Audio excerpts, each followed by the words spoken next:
તો ગુજરાતમાં ભાજપાના ઉમેદવારોની જાહેરાત ભલે હજુ બાકી છે, છતાં ભારતીય જનતા પાર્ટીએ ચૂંટણી પ્રચાર અભિયાનનો જોરોશોરોથી પ્રારંભ કરાવ્યો। રાજ્યવ્યાપી જનસંપર્ક અભિયાન અંતર્ગત વડોદરાના વિવિધ વિસ્તારોમાં ભાજપા સાંસદ, ધારાસભ્યો અને હોદ્દેદારોએ મતદારો પાસે પહોંચ્યા।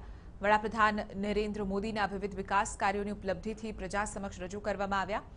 જો કે ભાજપાના પ્રચાર સાહિત્યમાં સર્જિકલ સ્ટ્રાઇક અને એર સ્ટ્રાઇક જેવા શબ્દોનો ઉલ્લેખ હોવાથી વિવાદ સર્જાયો।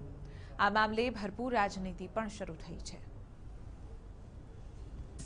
આદરણીય વડાપ્રધાન નરેન્દ્રભાઈ મોદીજીએ જે કરેલા કામો છે એની વાત જ મૂકી છે અને એ જ વાત સાથે અમે પત્રિકા વહેંચી છે, એટલે અમે કોઈ ચૂંટણીનો આચારસંહિતાનો ભંગ કર્યો નથી। તો કોંગ્રેસના આગેવાનોએ ભાજપાના પ્રચાર સાહિત્ય સામે વાંધો ઉઠાવ્યો। કોંગ્રેસ નેતાઓએ કહ્યું કે ભાજપા દ્વારા ચૂંટણી પંચની ગાઈડલાઇન્સનો સદંતર ભંગ કરવામાં આવી રહ્યો છે। ચૂંટણી પંચના સ્પષ્ટ આદેશ છતાં એર સ્ટ્રાઇક અને સર્જિકલ સ્ટ્રાઇક જેવા શબ્દોનો ઉપયોગ કરવામાં આવી રહ્યો છે। ભાજપાના પ્રચાર સાહિત્યમાંથી આ શબ્દો ત્વરિત દૂર થવા જોઈએ।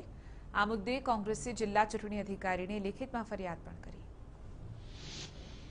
જે જવાન શહીદ થયા એ શહીદ એમની શહાદતના નામ પર જે ભાજપ વોટ માંગવા નીકળ્યું છે, બહુ દુઃખ થાય છે અને શરમ આવે છે કે શહીદોના નામ પર રાજકારણ કરવા નીકળ્યા છો।